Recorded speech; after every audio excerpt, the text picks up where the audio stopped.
Jesus selected 3 friends to go with him up on a trek to the mountain that promised to provide beautiful panoramic views. If you were to plan a getaway weekend, who would you invite to go with you? Think about that for a moment. Who would you invite to go with you on a getaway weekend? And once you arrived and settled in, can you envision what the experience would be like? There's no cell reception on the top of the mountain, no texting or Facebook check-ins or streaming videos or news updates. You would be totally disconnected from the rest of the world and only aware of your inner feelings, the interactions with your companions, and the scenery that the mountaintop provided. During Jesus' getaway, the scripture tells us that he was transfigured. He started to glow.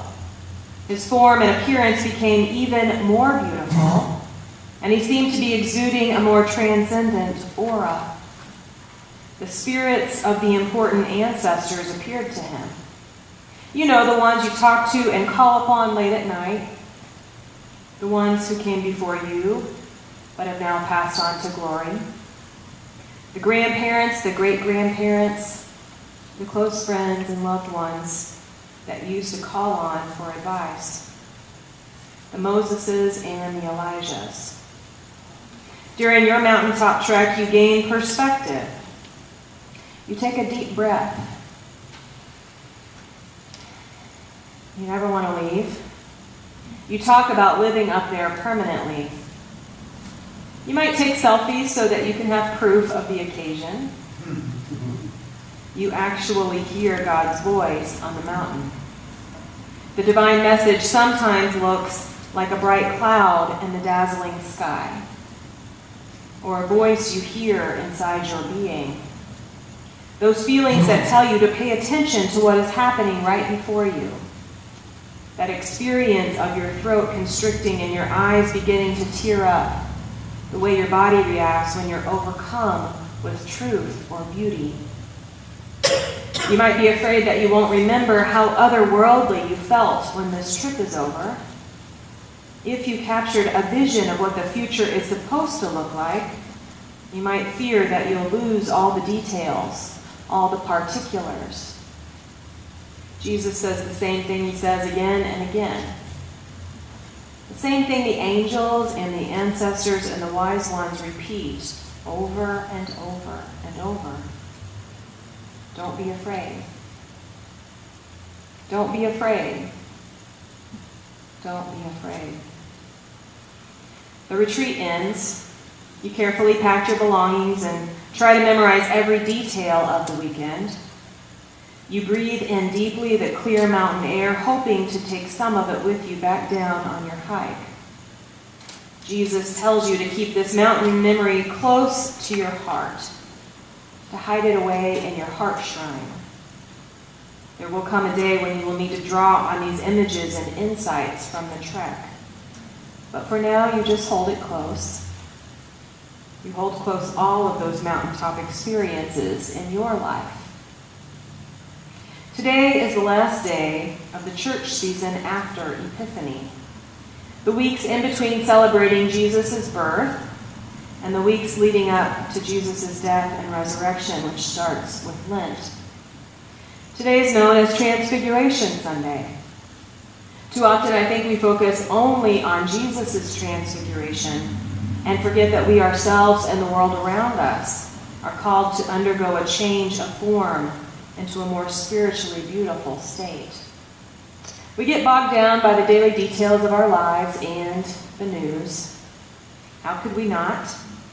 This week alone was more than overwhelming on a national scale.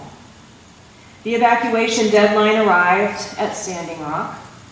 Water protectors who had been at camp for months were forced to leave, and the 46 remaining were arrested. Plans to further desecrate the land by continuing the oil pipeline are in place. In Oklahoma this week, a bill passed the House Committee, which would penalize individuals with $100,000 and 10 years in prison for taking actions such as the water protectors did.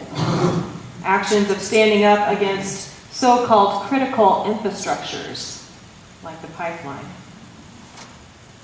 This week, the Department of Education of our country chose to no longer enforce Title IX, which protected transgender students equally in all school facilities, including restrooms. Now it's left to individuals to do this work on our own.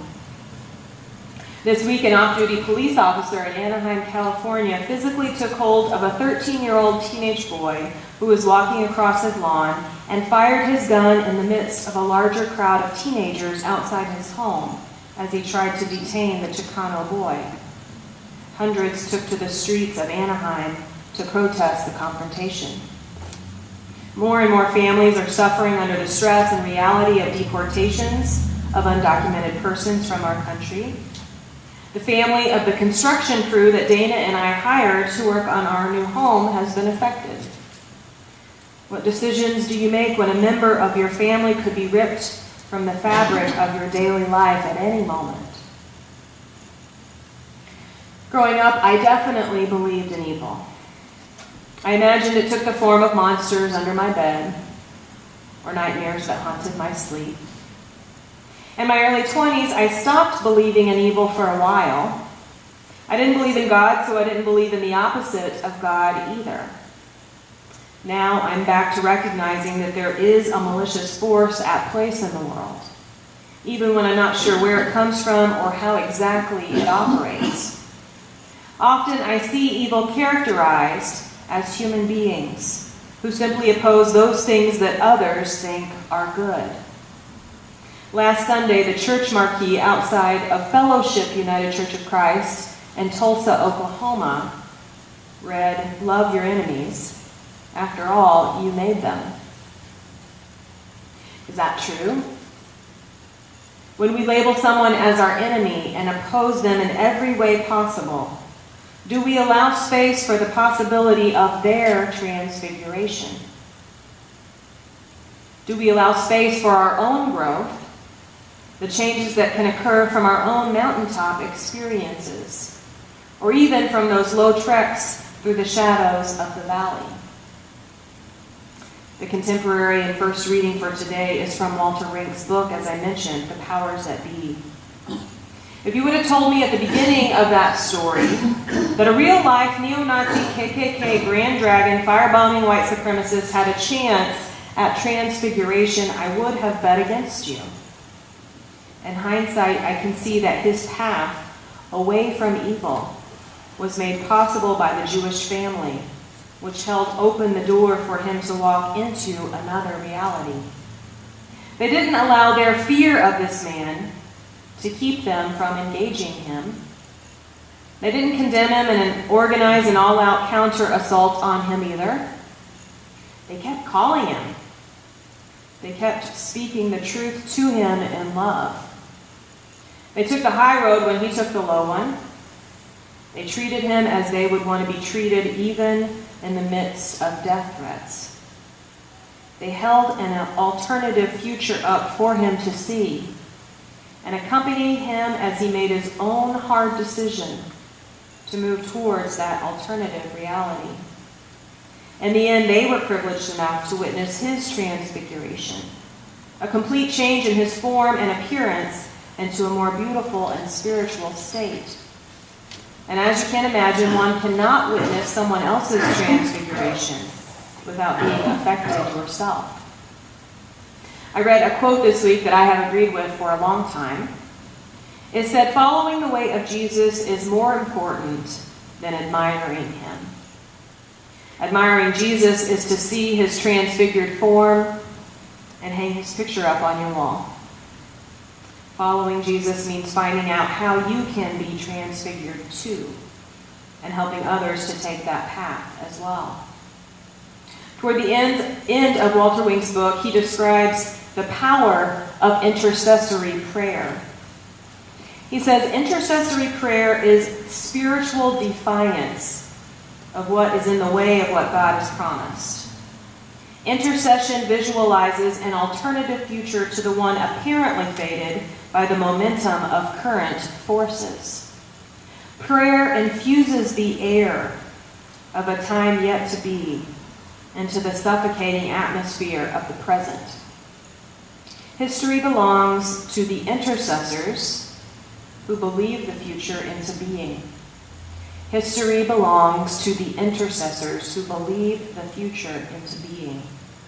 This is not simply a religious statement. It's also true of communists and capitalists and anarchists. The future belongs to whomever can envision a new and desirable possibility, which faith then fixes upon as inevitable. Walter Wink continues, this is the politics of hope. Hope envisions its future and then acts as if that future is now irresistible, thus helping to create the reality for which it longs. The future is not closed.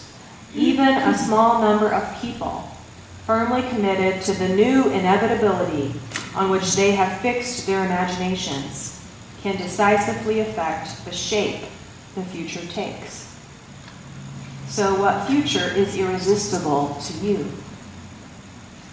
What future is irresistible to you personally, relationally,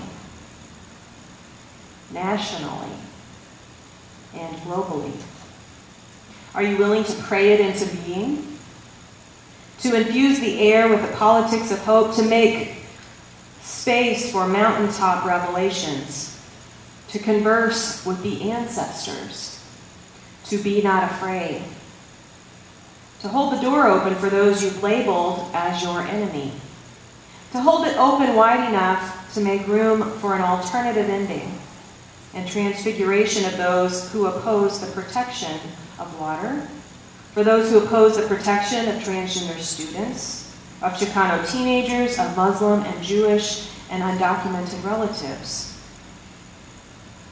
of our own health and fulfillment and future. So instead of admiring Jesus' transfiguration, I urge us to follow him, to take 3 friends with us on our trek, or 4, or 33, to become spiritually defiant and to use intercessory prayer to envision the reality of what God has promised. May it be so.